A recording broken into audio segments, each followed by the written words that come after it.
that you're here with me today. I have my friend Rachael Jenneman here today. She's a woman of many things. She's a published author, former pastor, speaker. In fact, she just taught me a new word.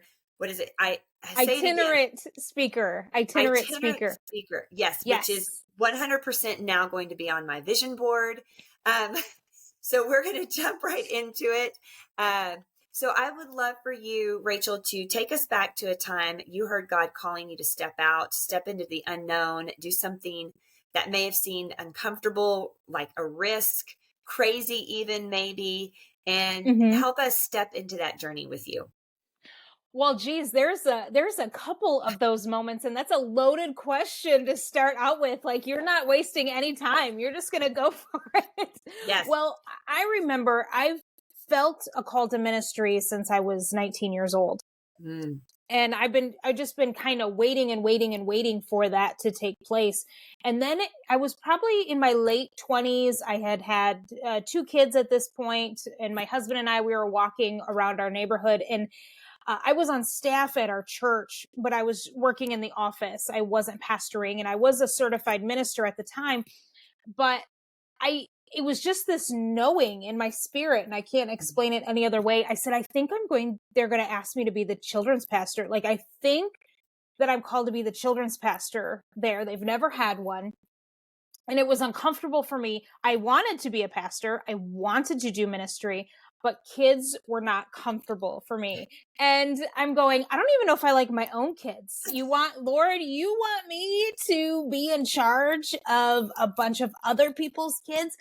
And it just wouldn't stop burning in my heart. And I just kept doing research. I'm there at the church on a daily basis. I'm doing my job, knowing that we need a kids pastor, but they're really not pursuing it at this point. And finally, my senior pastor, my boss at the time, he came to me. Pretty much they were going to liquidate my job in the office. And he said, he goes, I'm looking for something different, someone who's into graphic design. That's not your thing. And I need you just to write down everything that you do. And I said, you know what? This is when I'm going to go ahead and take the risk, because it's either now or never. So I emailed him everything I did, and then I just signed it. And maybe it should have been done face to face. I don't know, but I did it through email, and I did it the way I did it. But I signed it. And when you decide to hire a children's pastor, I'm applying. Send. And then about a month later, they hired me as the kids pastor. So long story short, that's kind of what happened. I just took the risk and said, okay, well, if you're going to do this, I'm applying for it. And then after a while that happened. I think the most recent time that I really had to step out in faith, this was really difficult for me. And I honestly, God's always been there. God has always walked me through everything, but I think this is the first time I actually felt it, where I actually felt God's security blanket, if that makes sense. I had been the kids pastor for close to 10 years, and I knew that my time was done. I knew my season was done. And I didn't understand how I knew. I just knew. And I talked to a friend of mine who was a pastor for many years, and now he counseled pastors. And I just said, hey, this is what I'm feeling. What do you think? And he said, yep, sounds like you're moving into your next season. This is what you're going to do. And he just kind of gave me homework. And I kept trying to figure out, well, when's the right time? When's the right time? And I was so afraid of doing it wrong. Am I going to do this wrong? Am I going to quit wrong? Am I going to quit at the wrong time? And I just kept getting that nudge of, you've got to do it afraid. You just have to do it afraid. So I remember it was June 30th. I handed in my resignation to the senior pastor, and he said, well, what are you going to do? I said, I think I'm just going to do the stay-at-home mom thing for a while. I might go back to school. I don't know. But I need you to give me 8 months, because I want to train the next person that comes in. Pastoring's not just a 2-week notice job. And right. I want to make sure that this person is set up well when they take over. That afternoon, after I resigned, I came home. My husband gets a text from someone who worked at a company that he had been trying to get into for 4 years. And they said, apply now.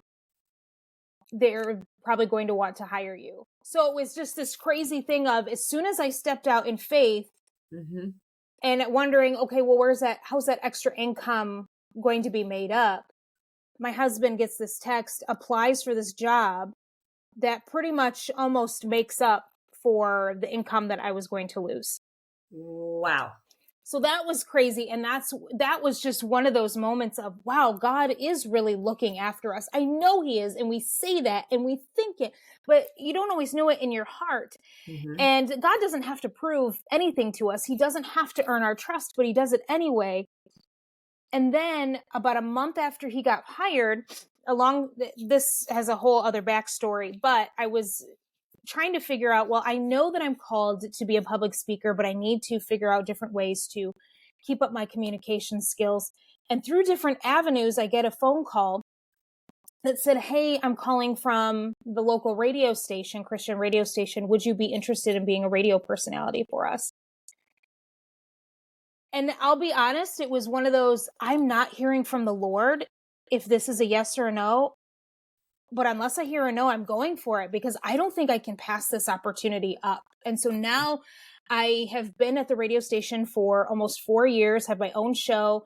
And so, yeah, that was, again, just that moment of, wow, God really took care of everything. I stepped out. I did it afraid. No kudos to me, because I was, shaking in my boots, but I did it and God was right there.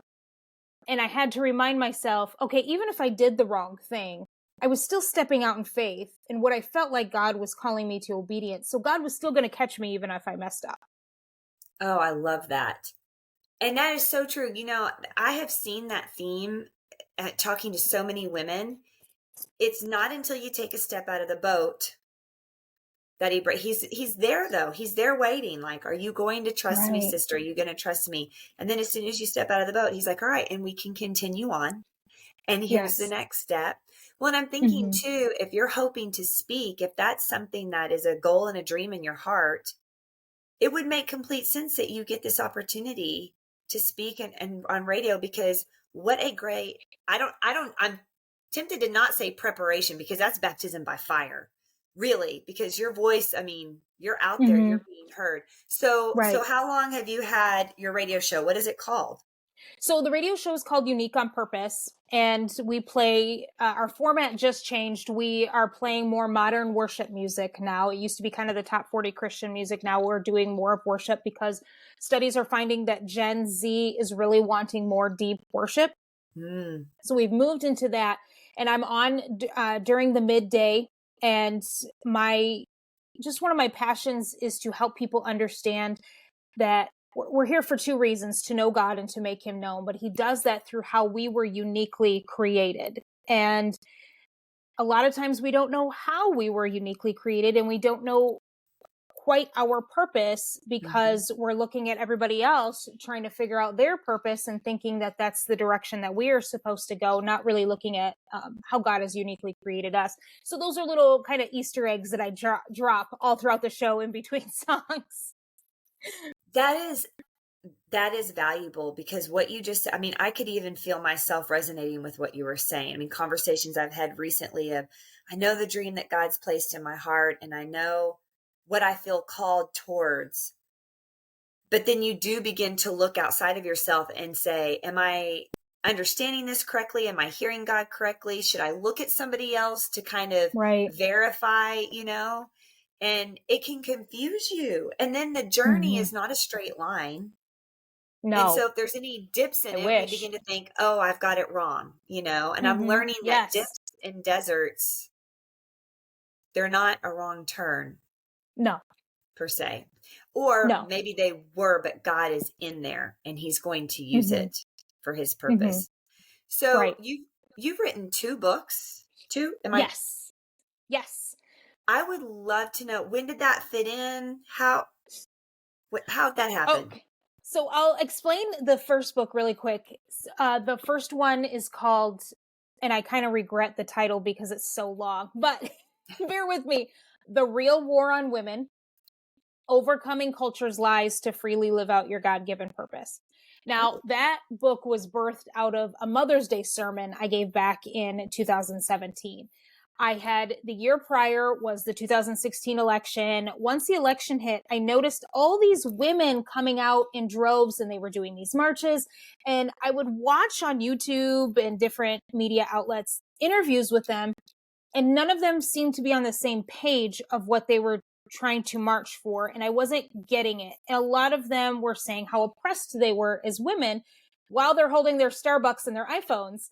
And it, as a female Christian and as someone who's traveled the world and I've seen real oppression of women, it hurt my heart so much. Actually, I really got angry because I just wanted to rip through the screen and go, do you not see? Like, we are in America and you have so much here. And what are you not afforded? And then I had to sit back and go, okay, hold on a second. Many of these women are lashing out in this way because they're broken and they've genuinely been hurt, but they don't know how to find real healing. And that is from Jesus. So they're all spouting, there's this war on women. And I look back and I'm like, you know what? There is a war on women, but it's not the war that they're talking about. It is the war from our enemy, Satan, who's after our identity. He's after our family. He's after our marriages. He's after our sexuality. He's after all of these things. That's the real war. So then how do we fight that? And it just was burning in my heart. And I did a Mother's Day sermon on it. And I was blown away by the response. I mean, women and even men coming up to me in tears, just thanking me. And I thought, God struck a chord here. I don't know what's going on, but something was hit. A nerve was hit. And I thought, well, maybe I'll write more sermons. Well, I just started writing, and it pretty much just turned into the book that it is now. And as I was writing the book, I just, when you're writing a book, your creative juices are flowing. So then all of a sudden, all these other ideas start coming up of the things that you want to write about. So I started kind of posting them. My poor husband, I have Post-it notes all over my side of the bed, just of, everything that I want to write. And so I have these big, huge white Post-it notes with little Post-it notes on them. And as I was writing the other book, I had this sense of, there are so many people out there, including myself, that feel so behind in life. And they feel like they're this underachiever, that no matter how much they achieve in life, it's never enough. They're never going to be enough in life. And it just stemmed a lot from maybe how I was raised. I'm a millennial, so it was pushed a lot that if you don't go to college, you're not going to make it in life. Like, your degree is kind of your identity, all these things. And I didn't end up going to college. I don't have a degree. And then there were other things too. I watched all these people I went to high school with and how successful they were, like the rise of Facebook. Yes. And here I am with a mortgage and 2 kids, married, which is an achievement in itself. But in my mind, I'm going, well, anybody can have kids. Like, anybody can do that. Not everybody can go live in Hawaii, be an engineer, or live in Singapore and teach English. Like, I'm watching all these other people from high school. And that's just kind of that burden that fell upon my heart of what we see in the Western world as achievement isn't necessarily what God sees as achievement. So what does that look like? If you are that hardcore driven person, you've listened to the podcasts, you've read all the books, you've read Atomic Habits, no one has to, as a driven person, no one has to tell you to do all those things. You're already doing them. We don't need another book to tell us how to achieve, or we've already read them. Right. But what about those of us who are striving so hard to achieve, but it's not enough? And that's kind of where that stemmed from. And just knowing that achievement has been an idol in my life. And I've put that above here, or above the Lord. And really, achievement, I have found, is not all the things that I can necessarily collect, but am I obeying what God has asked me to do? That's the ultimate achievement. Am I being obedient where He has called me? Am I being obedient as someone who is a part of a family? Am I doing my part as a wife and as a mom? And if God has called me to radio right now, am I being obedient in that? If God calls me to write a book, am I being obedient in that and not chasing after all the other things that everybody else is doing?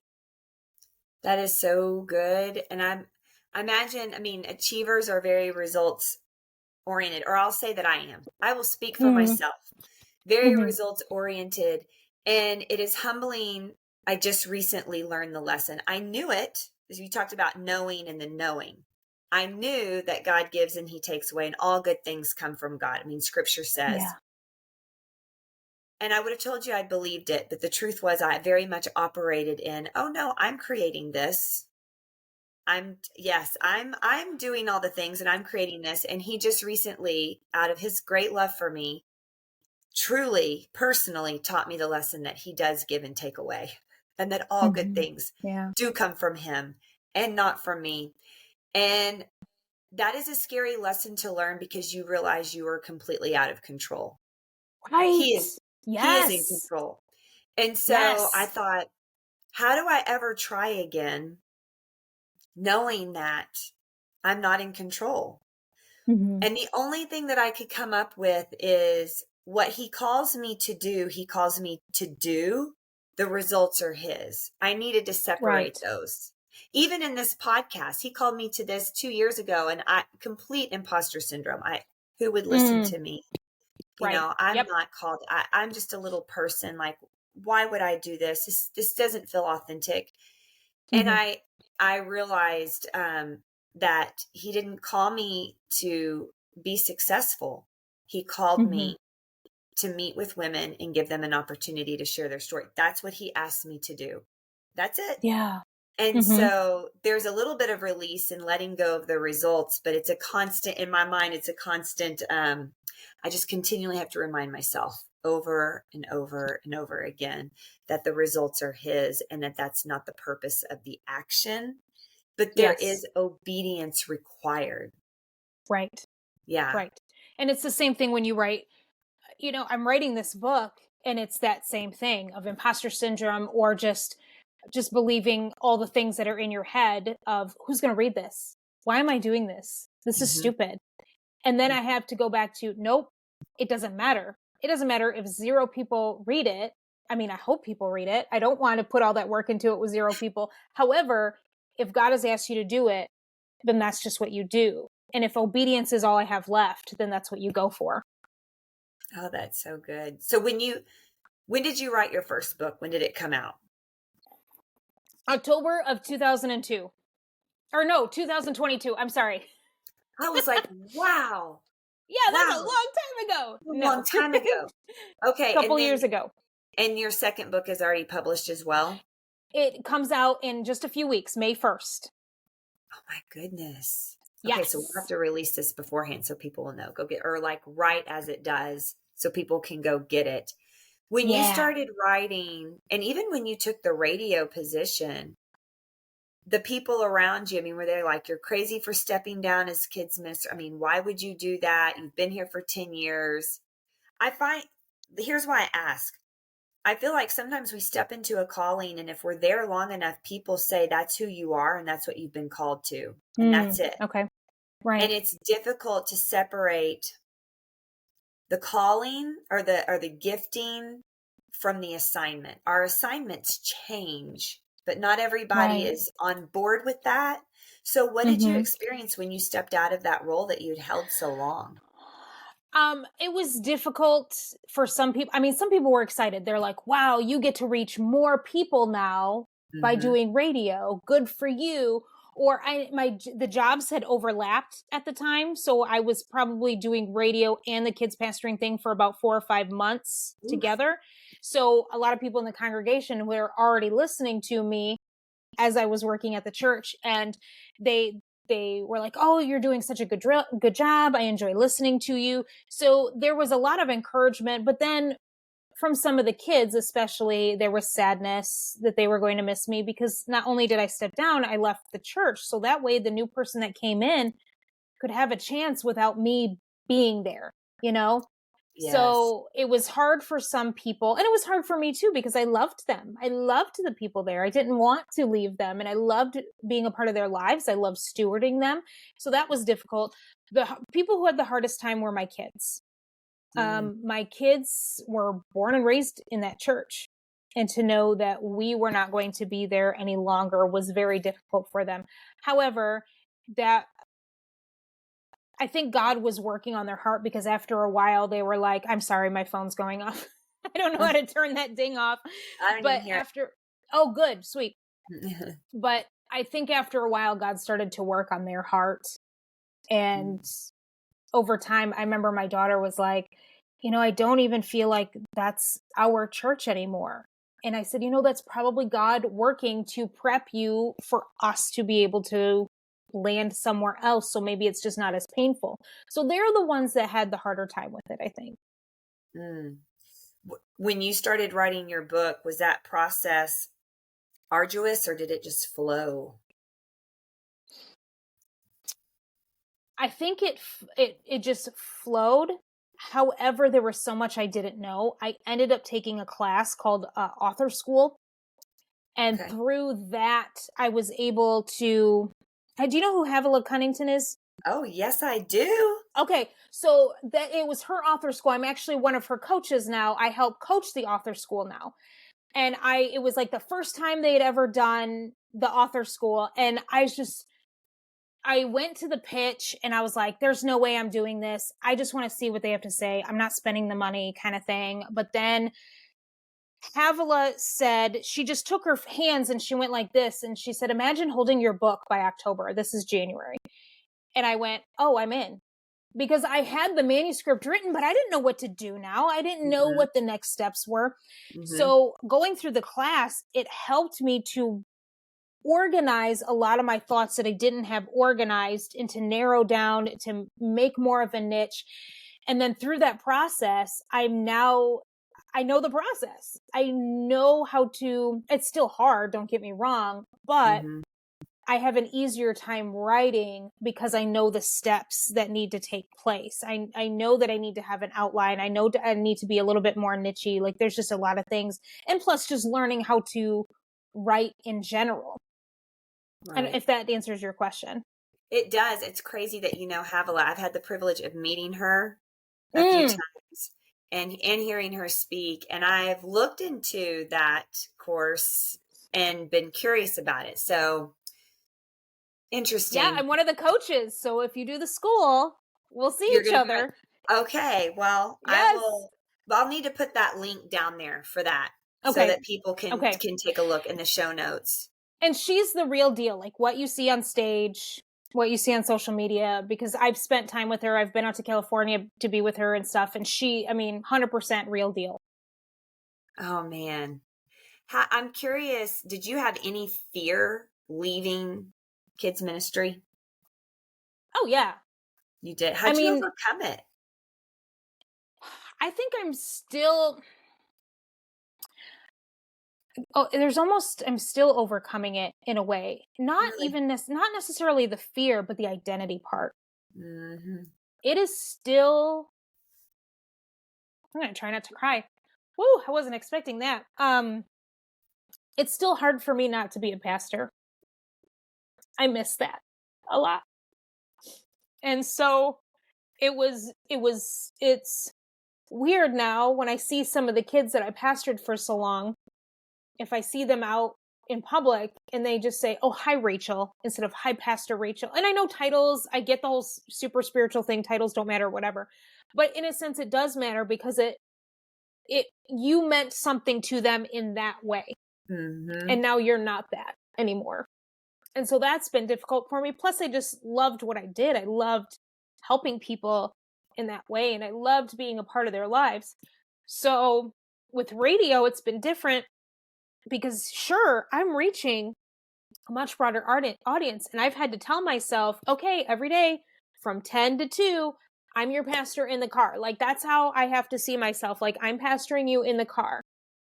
But it's different because I'm not in the trenches with people, and I'm not, in their everyday lives, which of course makes things easier at times, but at the same time, it makes things harder because you have to work on, do I even have a purpose in what I'm doing? When you're pastoring, you're like, oh, I'm involved in these people's lives. Like, I have a Yes. purpose.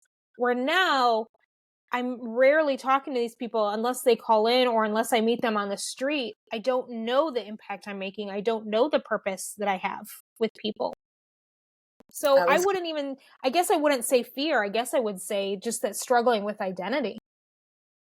Yeah, I was going to ask you, what sacrifices have you made along the way? And I would say that is definitely one of them. When our emotions, but I'm going to say this, Rachael, who knows where the Lord will take you? He's working in your life. He is using you big. But to see that emotion come up, I am tempted to guarantee you that he is going to pull you back into that pastoral. You will have that relationship and that connection because of the emotion that it brought up inside of you. He built you for that. Right. But he's building something in you right now through this experience that is going to be used in your future pastoring.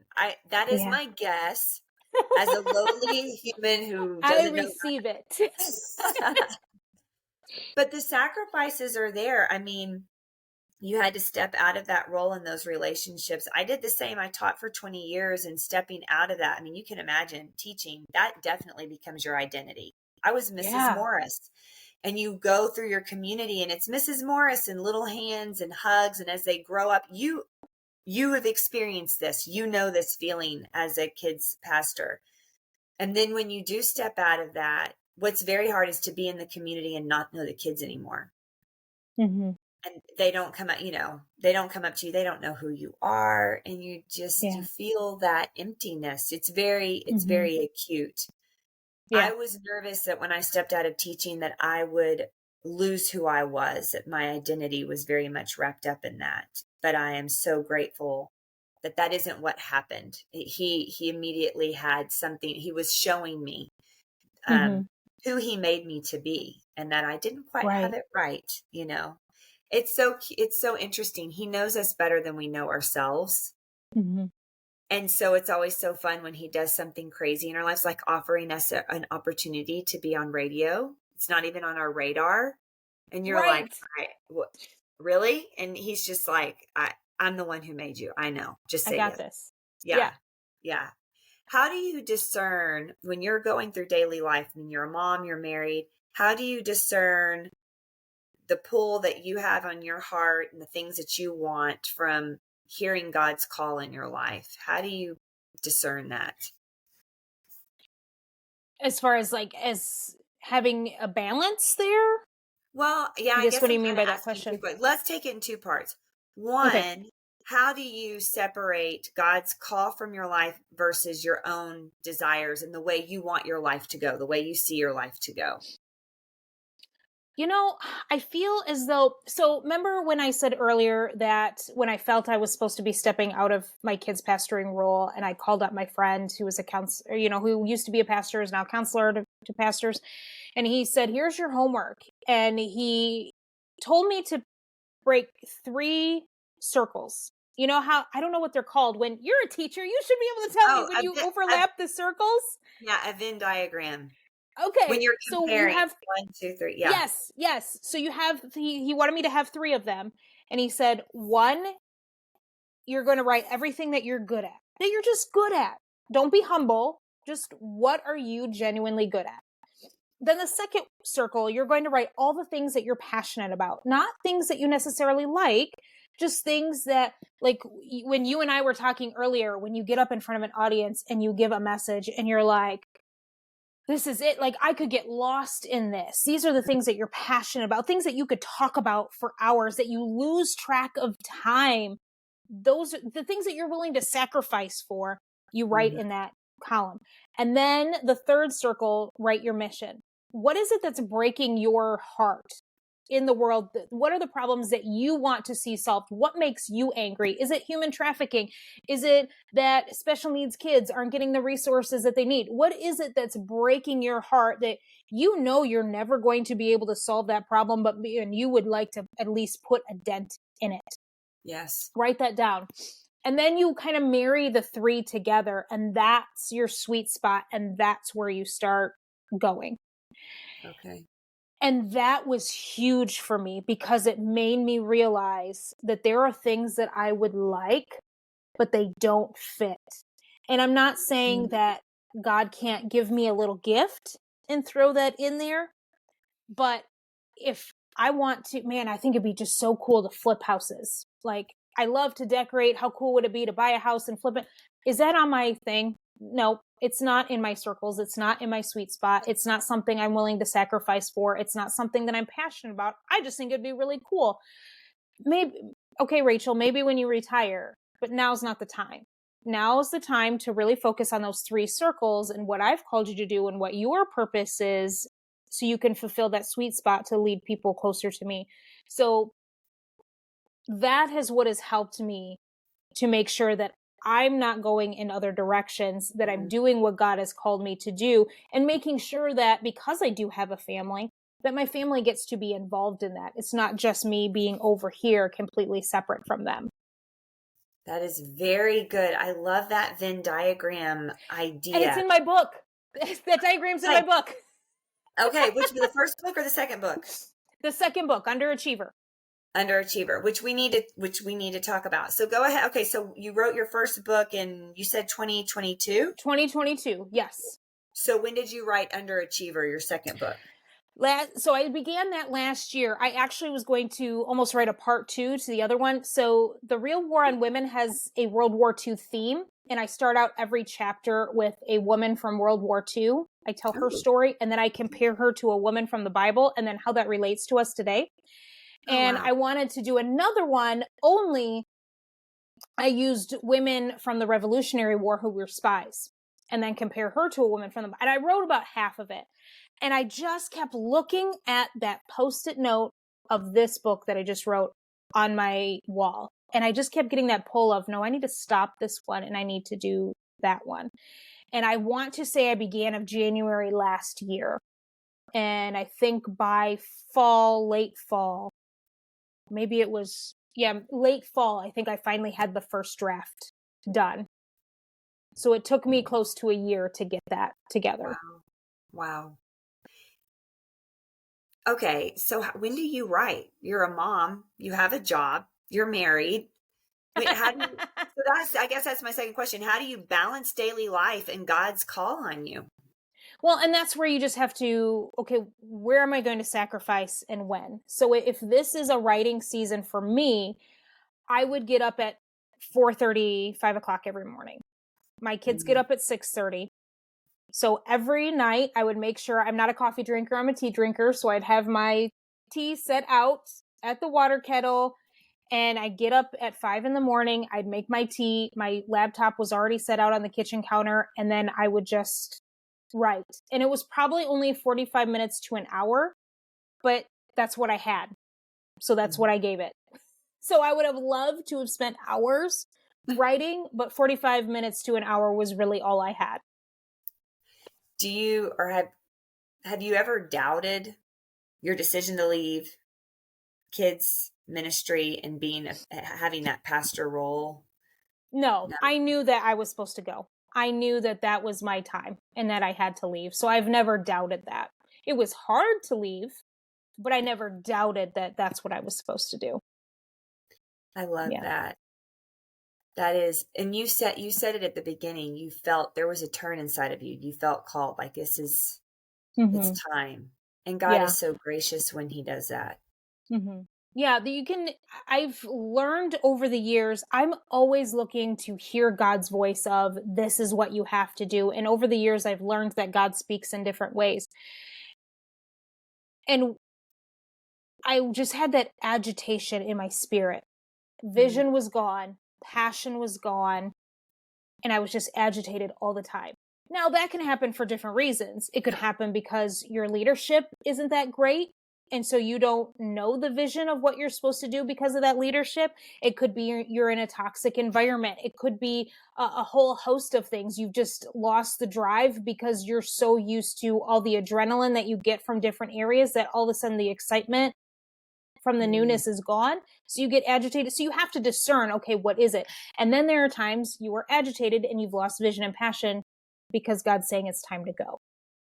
And that's where I was. I knew it was time to go. Well, and you're in God's word. I'm assuming that you're in God's word daily. You're Right. praying. Yes. Maybe you're not. Yes. Maybe I should ask you that. Are you in God's word? I would, Yes. to have that Yes. discernment and to be leaning in and listening. What would you say to, I know that there is someone listening who is in an assignment that they've been in for a long time, and they're probably feeling exactly like what you just described, and they have the discernment and they know it's time to walk away, but they're scared. What would you say to them? How would you encourage them or guide them? It's not going to sound very encouraging, but I'm going to say the same thing that was said to me, and that is do it afraid. You're going to be afraid no matter what. Yeah. There's no magic words. I mean, unless God gives you that peace. And if he does, that's awesome. I didn't feel that peace, but I just knew I was supposed to do it. And it was one of those, you just have to do it afraid. And if it's stepping into something new, something we talked about Havla earlier, something she always says is be brave enough to suck at something new. Yes. And so are you going to be brave enough to say, you know what, I might fail, but at least I tried. At least I was brave enough to suck and fail at this new thing. And that is what's going to build your confidence. Not someone telling you you're doing a good job, not someone saying, no, you can do it. What's going to build your confidence is I actually stepped out and did it. Did your faith grow when you made that step? Yes, because that's when I knew God was taking care of me and where I felt closer to him. And I felt there was a lot of wounds when I left. And it was almost as if I needed to be removed from the environment. And again, I love the church. Like, it wasn't the people, it wasn't anything like that. But there were just some wounds when I left. And God needed to take that time to bring healing. And so I could feel that. I could feel that God was really working on my heart.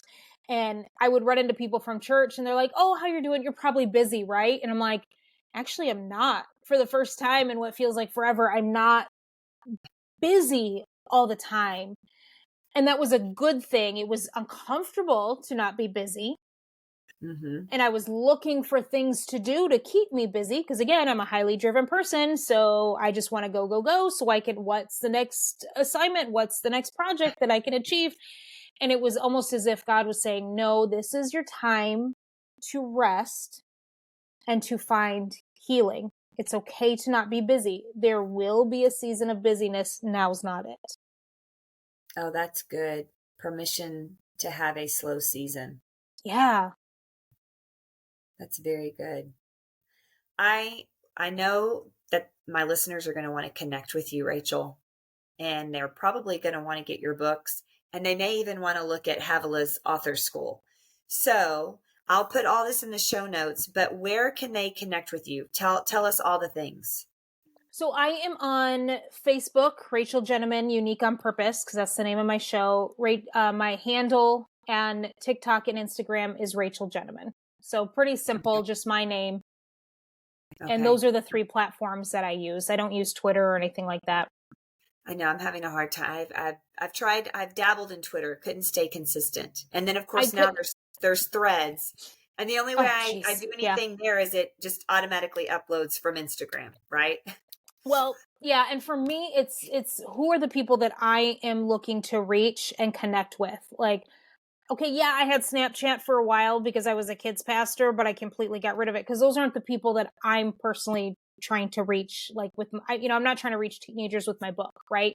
So It's just where are my peeps at? And I feel like my peeps are on Instagram and they're on Facebook, and TikTok's just fun for me. So yes, that is true. Same.